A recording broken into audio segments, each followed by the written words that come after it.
The creative renaissance through NFTs, through blockchain, through Web3 is already happening. Web3 is always about the artist or creator and the consumer. It's really focused on those two people and not about the business in between.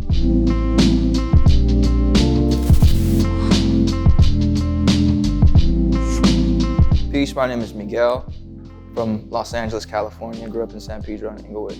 My introduction to blockchain came from maybe a handful of articles that I had seen maybe like 6 years ago.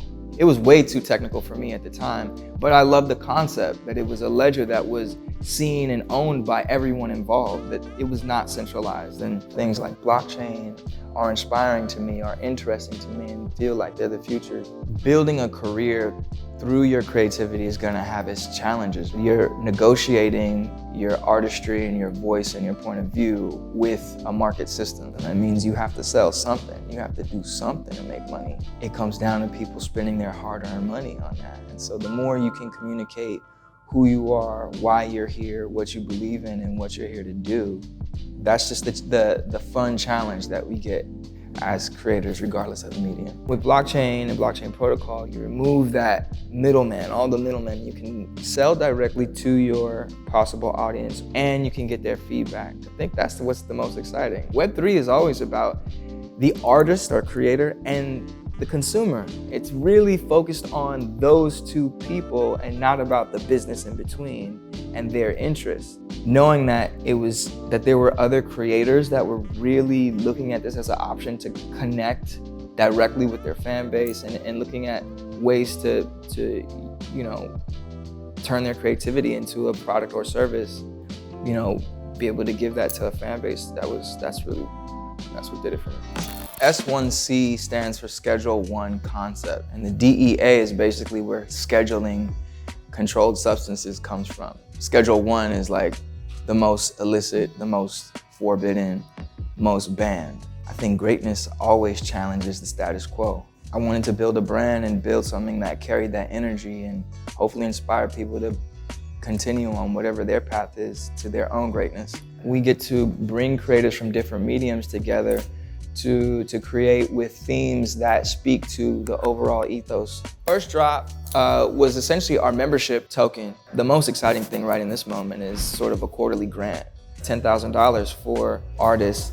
And the way we do that is that we establish a theme mid-quarter, and we basically allow our creators in our community to create towards that theme. So the next theme is At Peace and On Fire. So, I'm at peace with myself, at peace with my creativity, what my mission is, and on fire at the same time, being inspired and propelled and pushed and excited to do that on a daily basis. We would leverage the community to upvote the art that feels the most authentic or feels the strongest. And then our charter members would essentially select the winner per quarter or winners per quarter. That work would be applied to, in the more immediate sense, to the next drop. I think as a starting place, it's a really strong way to show that, hey, like, we're about the artists that are here. But you're also collaborating directly with some artists. Can you talk about some of these specific collaborations? Yeah, the project with Rio Brooks started as a way to jump in and collaborate in the midst of so much excitement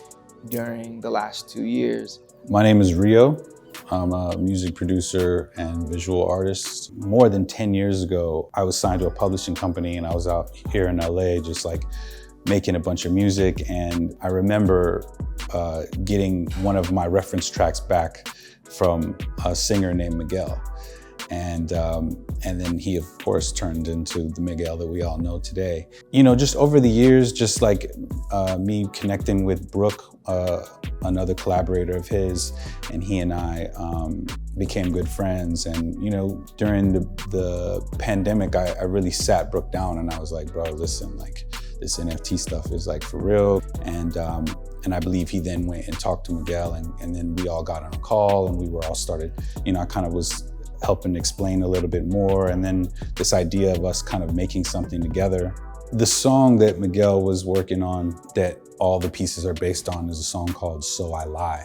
We decided to do something where it was like we all did a version of the song, and then there was a different piece of art for each version of the song. So it was dope for me because, again, like, to be able to do art and music, like, that's the goal.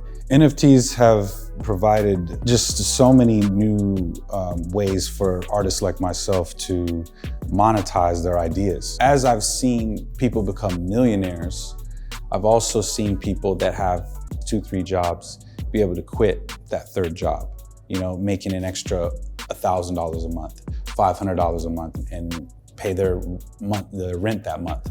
So it's not always these huge stories of people just becoming, you know, mega millionaires. It's also the little stories about, you know, the creator being able to make it to the next month. NFTs have absolutely changed my life and changed, you know, just the pressure that we put on ourselves as artists.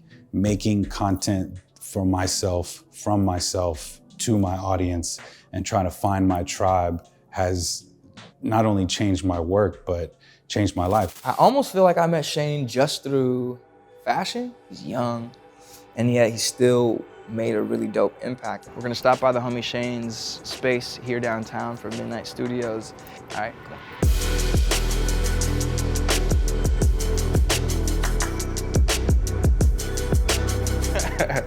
So we're here at Midnight Rave Studios.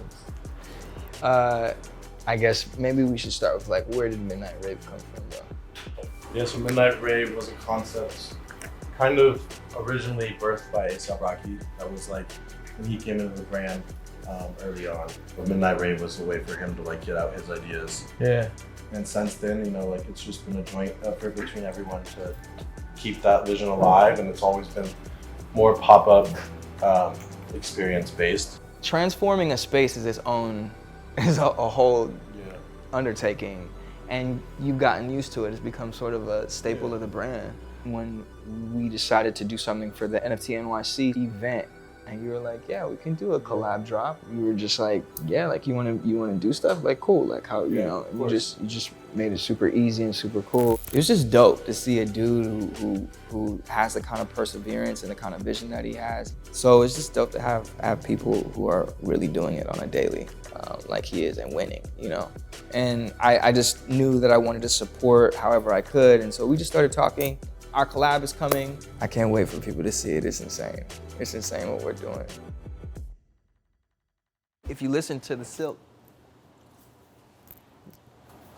sex, saying sex, that's what it's saying.